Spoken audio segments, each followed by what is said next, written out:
এক ছিল ছোট্ট একটি মেয়ে, তার নাম ছিল তানিশি। তার আর ছিল গোলাপি ফ্রক আর বড় বড় কৌতূহলী চোখ। সে সবসময় নতুন কিছু আবিষ্কার করতে ভালোবাসত।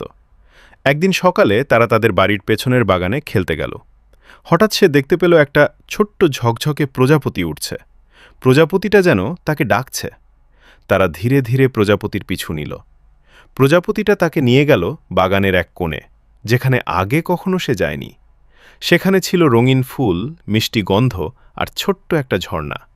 হঠাৎ ফুলগুলো নরম কণ্ঠে বলল, স্বাগতম তারা, তুমি খুব সাহসী। তারা অবাক হলেও ভয় পেল না। সে হাসল আর বলল, তোমরা এত সুন্দর কেন? ফুলগুলো বলল, কারণ আমরা ভালোবাসা আর হাসিতে বড় হই। সেদিন থেকে তারা প্রতিদিন বাগানে এসে ফুলগুলোর সঙ্গে কথা বলত, তাদের পানি দিত আর গান শোনাত। আর বাগানটা দিন দিন আরও সুন্দর হয়ে উঠল। শিক্ষা: ভালোবাসা আর যত্ন দিলে সবকিছুই সুন্দর হয়ে ওঠে।